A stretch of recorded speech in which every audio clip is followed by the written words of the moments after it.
Hey, what is going on, everybody? Welcome into the latest YouTube video. As you know, it's Thursday morning, or maybe Thursday evening, or at some point this weekend. You might be watching this at a later point.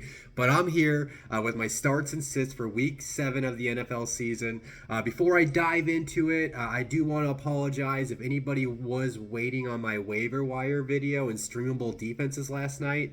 For those that are unaware, YouTube had a widespread issue of them processing the videos. At first, I thought it was my internet. I tried re-uploading it multiple times. Then a quick Twitter search, and I find out that I'm not the only one impacted. It was everybody. It ended up getting uploaded when I was sleeping overnight, and then I didn't get to post it until I woke up this morning. So, with that being said, though, I do appreciate anybody that still went and watched that video that since it came out later than it was supposed to. With that being said, you're here for the starts and sits video. Let's go ahead and get into this. But just in case, as always, we have any first-time listeners, what I'm going to do is I'm going to give you my top 2 starts and sits for each position, the quarterback, running back, wide receiver, and the tight end position. So why don't I do what I always do, and we'll start with the most important position in football, and that's the quarterback. My top start, I'm going with the Tua Tagovailoa against the Steelers. He is official. Well, they still, I think, technically have to clear him, but it basically 99% sure that Tua is going to be in the lineup on Sunday night against those Pittsburgh Steelers. Obviously, the last time we saw him prior to the whole concussion thing was when he had that 6 touchdown performance against the Baltimore Ravens. So you want to bet that we're going to see back to that type of offense, especially with Tyreek Hill and Jalen Waddle and Mike Gesicki and all and those weapons that they have in that passing attack with Miami. When you get that accurate quarterback that's going to be back in the lineup, then when you look at the fantasy points per game, Pittsburgh right now is giving up 19.3 points per game. That's the 7th most in the NFL. So if you're like me in my 14-team league and you've been having to leave Tua on IR the last couple weeks, I think that you can happily interject him right back into your lineup and hope he continues that success that he had back at that Baltimore game. My other top start, I'm going with the struggling veteran up there in Green Bay, Aaron Rodgers against the Commanders. Obviously, this Packers passing attack has not been the same this year with Davante Adams being out of the lineup, but I think we're going to see a get-right type of matchup for Green Bay this week. They're going against the Commanders, who have one of the worst defenses in the NFL. Their best cornerback is on the trade block right now. He didn't even play last week. We'll see if he even plays this Sunday, and if he's out, that's going to make the matchup a lot easier. Aaron Rodgers was on the Pat McAfee show on Tuesday. He talked about he wants to get the things simplified in the offense, and I just think we're going to see more of what Aaron Rodgers wants out of this offense over Matt LaFleur, in my opinion. And I think that's going to lead to success on the field. They're going to take advantage of this matchup and kind of get things back on track for the Packers. With that being said, when you look at the fantasy matchup too, Washington right now is allowing 19.1 points per game. That's the 8th most allowed to quarterbacks this year.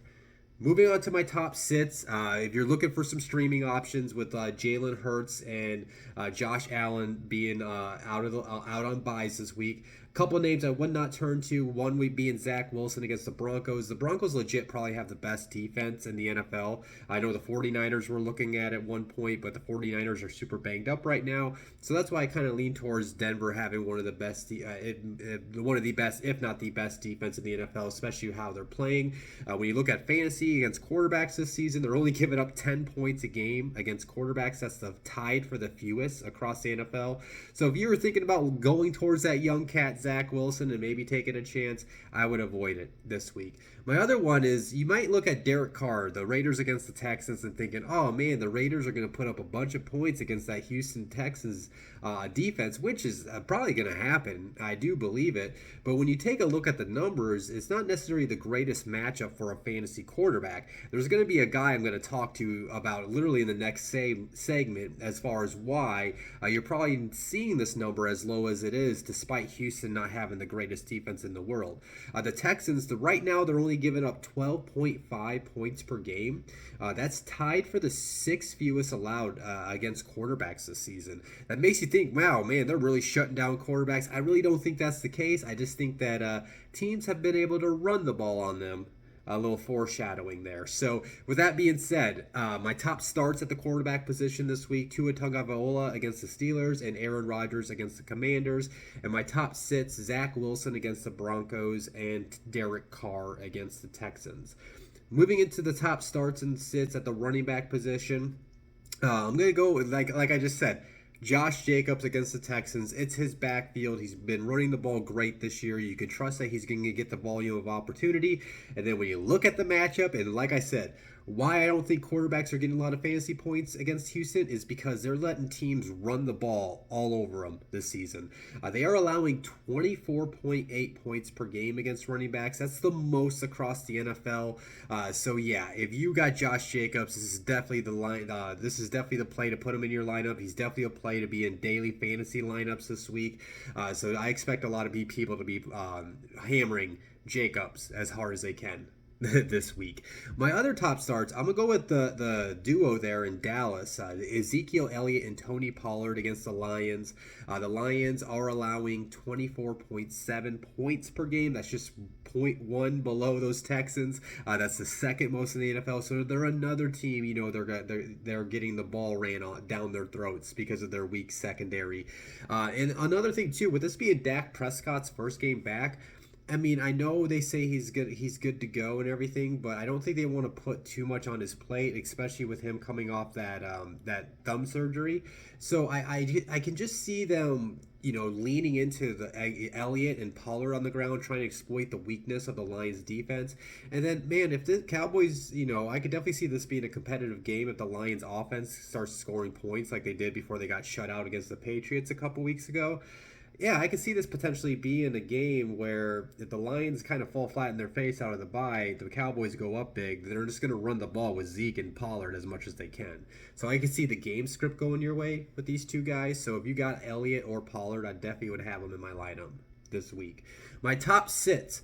Man, I don't even know if you can really trust the Chiefs' backfield at this point. There's no clear-cut leader. I mean, lately it's been more of a Clyde Edwards-Helaire and Jerick McKinnon splitting the work. Isaiah Pacheco hasn't got that much work in the last couple weeks. But regardless, I still have him listed in case you were thinking about playing him. But I would not play either of those guys against the 49ers, A, because of what I just talked about, right? I really don't trust this situation. It's kind of like a true running back by committee. You better hope your guy gets a touchdown. Otherwise, I don't know if he's going to get a lot of points on the ground or even through the air for you. This is going to be matchup based type of players. And if you look at the matchup, they're going against the San Francisco 49ers. 49ers are only allowing 12.6 points per game against running backs this season. That's the fewest across the NFL. So yeah, I would avoid playing any of those Chiefs running backs this week. My other top sits, and this guy, you know, with it being bye weeks, maybe you have to play a David Montgomery because he's going to get the volume. You know, you can always bet on volume, but I would temper my expectations if you have Montgomery in your lineup this week. And even if you maybe are dealing with a lot of buys and maybe you have to slide Khalil Herbert into your flex or something like that this week, I would avoid it if you can. I would see if I can get somebody off the waivers because they got a tough matchup against the New England Patriots this week. The Patriots are allowing 13.0 points per game against running backs. That's the third fewest amount. So yeah, I mean, Montgomery, he's just going to be a temper your expectation play where basically he's going to get the volume. You know, he's going to get the touches. But I can just see it being like one of those like 14 to 17 carry games where he only has like maybe over 50 yards, and then if he doesn't get you a touchdown, he's going to be a disappointment for you. So if you can maybe find a better option, I would play that better option. Again, I understand Montgomery was like what, a third to fourth round pick. He's been, you know, producing when he gets the opportunity, but it's just a matchup where you better temper your expectations if you play him. So again, my top starts: Josh Jacobs against the Texans, and then Ezekiel Elliott against Tony Pollard against the Lions, and then CEH, Jerick McKinnon, and Isaiah Pacheco against the 49ers, and David Montgomery and Khalil Herbert against the Patriots. Moving into the top wide receivers, kind of feeding off to what I said about Aaron Rodgers getting that passing attack back on track against the weak Commanders defense. I'm going to go ahead and roll right into that and try to double it up with Allen Lazard and Romeo Doubs. Randall Cobb did get hurt this past week. He's going to be out for the foreseeable future. So that's going to be vacated targets. Christian Watson was been hurt, so he hasn't really carved out that role, so I don't really necessarily would trust him. But if there was going to be two Packer wide receivers I'd roll the dice on, it would definitely be Allen Lazard because he's been there before, and then that rookie Romeo Doubs because Aaron Rodgers has shown he's not afraid to throw the kid the ball, even in crunch time if it comes down to it. And then when you look at the matchup, it's just like the quarterback, right? The Commanders have been giving up a lot of points. Well, it's even more for those wide receivers. They're giving up 27.6 points per game this season. That's the third most in the NFL. So if you got Lazard, you got Doubs, I think this is a week to roll them in your lineup. My other top start, Brandon Ayuk against the Chiefs. Now, of course, Deebo Samuel, you're going to play Deebo Samuel. It's an obvious name. You should never take Deebo out of your lineup, even if the matchup says it's going to be a rough one for you. But with Brandon Ayuk against the Chiefs, last week he had those 2 touchdowns. I could see him rolling into from that performance and kind of start building and stacking better weeks than how the first part of the season went for Brandon. And when you look at the Chiefs defense, they're allowing 26.8 points per game. That's the 4th most allowed against wide receivers this year. So there's plenty of points to go around between Deebo and Ayuk this week. You're going to want to see San Francisco get this offense back on track after kind of falling flat in their face against those Falcons last week. And then, of course, they're going against that Chiefs offense. Now, like I said, the 49ers defense, they got a solid defense. They are dealing with injuries, but they're still going against those Kansas City Chiefs that can put up points quick. So if all of a sudden San Francisco finds themselves down, 10 to 14 points, and they have to start throwing the ball more, that's just going to give more volume of opportunity for Ayuk. So I would definitely have him in my lineup for that reason. Moving into my sits, I'm going to feed off my Zach Wilson sit into this one. Garrett Wilson and Corey Davis against the Broncos. I think those are honestly the only Jets wide receivers you should be considering even playing right now. Elijah Mitchell is Elijah Moore is just not getting the opportunity where he's not even really fantasy worthy on your bench at this point. With that being said, if you got Garrett Wilson or Corey Davis, I know it's the bye weeks and you got injuries, you might have to consider playing maybe like a Wilson, but I would avoid it as much as you can. The Broncos are only allowing 13.3 points per game against wide receivers this season. That's the fewest amount in the NFL. So yeah, I would just try to avoid those guys if you can. I could definitely see Patrick Surtain monitoring Garrett Wilson often throughout that game, and I just don't see them finding a lot of success through the air often on Sunday.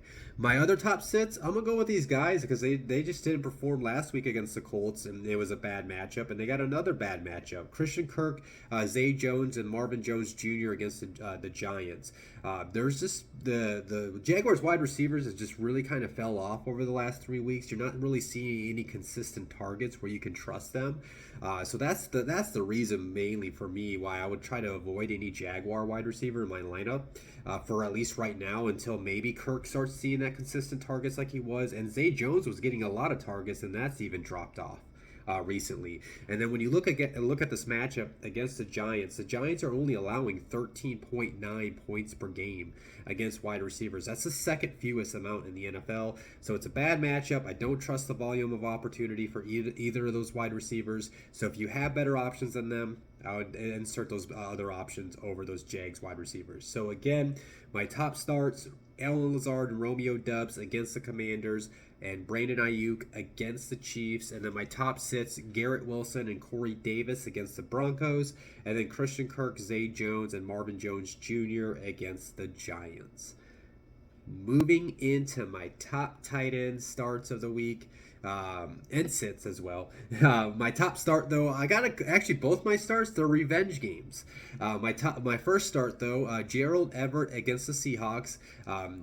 Gerald, it was only one season, but it was last season where Everett played with Seattle. So he's going to be facing his second team of his career for the first time since he left there. And then when you look at the matchup, the Seahawks are allowing 17.9 points per game. They're still allowing the most points per game to the tight end position. And then I saw Joshua Palmer, the wide receiver for the Chargers. He's in concussion protocol, so he may miss this game. And then we don't know if Keenan Allen's going to be back for Los Angeles. So that's potential 2 wide receivers that could be out of the lineup for LA on Sunday. So what that means is that just means more potential targets for Gerald Everett, and I could see him wanting to get that touchdown against his former team. So if you're looking to stream a tight end, I would definitely consider Gerald Everett this week. Another tight end I think is worthy of this stream. It's the same story. Hayden Hurst against the Falcons. Falcons was his second team of his career, and he just played for them last year, and he's facing them for the first time since leaving Atlanta.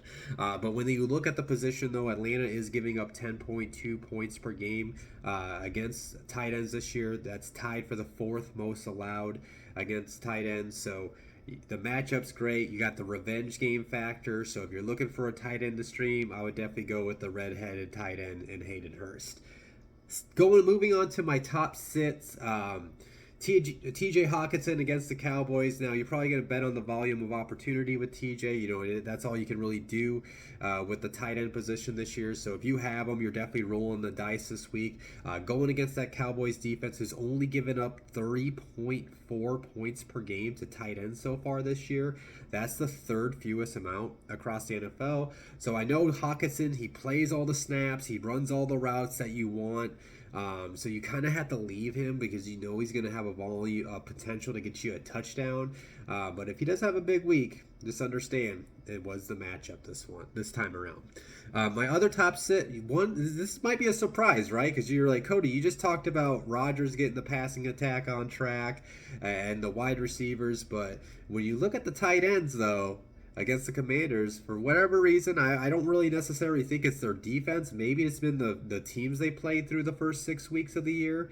But yeah, Robert Tonyan against the Commanders, I would consider sitting him because Washington has only given up 4.1 points per game against tight ends. They don't even crack 5. If I have a tight end, I want the tight end to at least get 5 points for me, right? That is the fifth fewest amount that's been allowed so far in the first 6 weeks of the NFL season. So I don't necessarily think it's their defense. And like I said, maybe I should have went back and looked to see what the tight ends that they have faced in the first 6 weeks.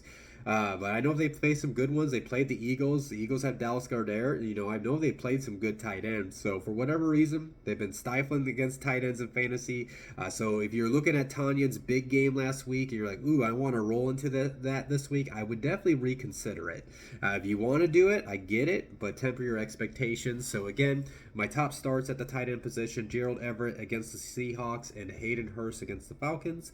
And my top sits, TJ Hawkinson against the Cowboys and Robert Tonyan against the Commanders. And that's the video for you guys today. As always, if you have any questions or any type of fantasy questions, or if you just want to talk some football, you can always get in my comments of this video. I'll always return any comments that I get. And then if you want to slide into my DMs on Twitter, you can follow me at Cody Talks NFL. That's actually my handle for all my socials if you want to follow me wherever I'm at. And then as far as, subscribe to the channel, of course. And please like this video if you did enjoy the video for today. With that being said, though, I am going to hop off here. I will be back next Tuesday night, assuming YouTube's going to process the video on time with the waiver wire video, waiver wire ads, and streamable defenses. If you haven't seen this week's video, it came out later than it was supposed to. Go back and watch it. I think there's still some names and defenses you can consider going into this weekend. I'm going to hop off here. You guys enjoy this weekend of football.